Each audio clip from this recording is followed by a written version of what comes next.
I mean, most conservation efforts in Africa are not sustainable because they only look at the interest of animals and not the interest of people.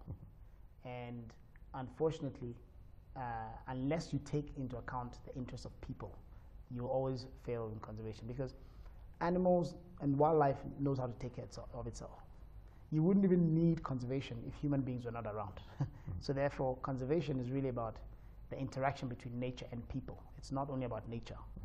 And most conservation efforts to date have been focused too much only on nature and thinking about what's best for nature. And they've lost the plot. We need to think about it. How do you make it in the best interest of the people who are destroying that natural habitat, who are poaching, and who are really not making it possible for wildlife to grow, who are not making the right policies. And you need to show them that actually it's in their interests. And then once that interest is there, we will see actually wildlife numbers growing. Right. There is another bigger challenge here, is because one, for families probably that are having animal-human conflict, for instance, if we're now telling them that if you do not poach that animal, if you do not kill that animal, if you do not cut down those trees, if you conserve, then you will be able to get money out of it. There's now the bigger challenge, a bigger burden of actually keeping that promise to these communities that have constantly gotten some money out of those bad activities of poaching. So how do you ensure that this promise is kept and we're not having conflict? But this all comes down to leadership. Like everything in Africa, the number one problem we have is leadership. So if we want to address challenges or capture the opportunities, we need to look at it from a leadership lens.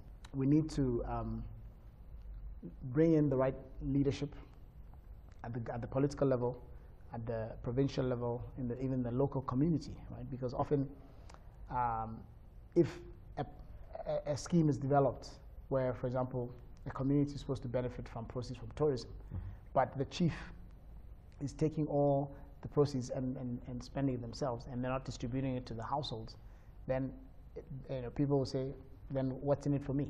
So it requires leadership. Similarly, at the national level, if there are receipts from tourism or other forms of income from conservation, for example, you might get carbon trading. You can get entire countries can be paid millions of dollars for conserving their forests. When that comes in and is paid to the central government, do they transfer some of that to local communities that live near the forests who are actually the ones cutting it down? If that doesn't happen, the forest will continue to be cut down. Right. So it requires leadership.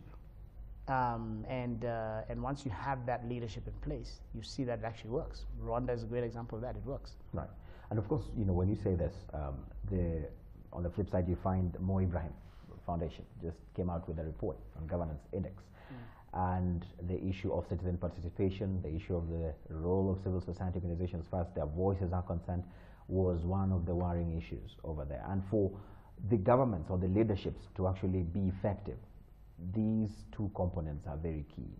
Citizen participation, civil society organizations, voices being heard, very key. So if we're to go by what Mo Ibrahim says, the Mo Ibrahim Foundation says, is it then all doom and gloom? We do have much more democracy in Africa now than 30 years ago. There's much fewer conflicts. 30, 40 years ago, coup d'etats were happening all the time. There were many civil wars. Many of those things have died down. And there's a new generation of leaders that are better qualified. They've been educated, and they are making better decisions. So the quality of leadership is getting better, but it's nowhere near where it should be. So that's the first thing. I think there is some hope for us, in Africa in that regard. But in order for our leaders to take it to the level that they need to, the citizens do need to actually put pressure on them, right? Because leadership is not just about position. It's about taking action, and it's about solving problems. And it's about doing things not just for you, but for the people that you lead. And anyone can lead. So there are grassroots leaders, there are civil society leaders, there are leaders in media, there are leaders in technology, there are leaders in science. It's not just about political leaders. So citizens should demand more from their leaders. They should say, this is what, if I voted for you, then, and if you don't deliver, then next election I shouldn't vote for you, right? They should speak up. They should ask for, they should put pressure on their leaders and then ask for what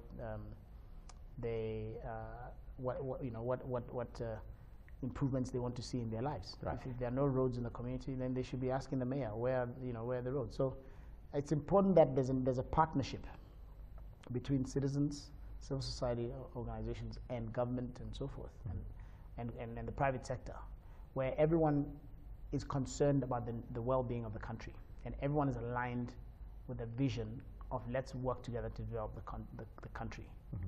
And it shouldn't be one of exploitation of one versus the other. Right. And if you have that active participation and not apathy, then we'll actually see people behaving the right way. Right. But when we always complain about the leaders, we often forget that those leaders don't get themselves in those positions. Exactly. It is it's the people who put them there. Who actually put them there. Yeah. How then do we change this, way of choosing our leaders? Because most of the time, most of the elites, in many cases, they want to be on social media, grumbling. Well, I think we people who are educated and who have good ideas and who have skills that should be helping governments to run better shouldn't just be sitting at home and saying, we should get better leadership, we'll get better leadership. They need to be the change that they want to see. So they need to go and work for the government and bring their skills from the private sector and help the government to function more effectively. But right now, the people who have the best talent in most countries in Africa don't want to get involved in government. But if you don't attract the best talent into government, then we're going to be in this vicious cycle where government is not functioning as well as it should be, and people in the private sector are just complaining all the time. So we need to really come together as a partnership. And people who have the skills, the ideas, the innovation, the imagination to really make their countries better should go into government. Right. And just using your words, would you personally go into government? At the right time, I could consider it, yes. I mean, right now, I think I can serve a greater purpose by developing 3 million leaders for Africa who are going to go into government. So I'm training high caliber professionals, and some of them are already starting to go into government. And I think that I can have much bigger impact by developing millions of leaders over the next two decades who, a good group of them will go into government. Some will run the central bank, they'll run the tax authority, they'll make sure we have an effective police force, they'll make sure we have an effective judiciary. They will build the institutions that we need. Some of them will be political leaders as well. But by and large, I just hope we can produce high caliber civil service, technocrats, bureaucrats, as well as entrepreneurs, as well as leaders in science and technology and civil society leaders and so forth. So I think the role that I can play at this stage is to really develop leaders who can go into government.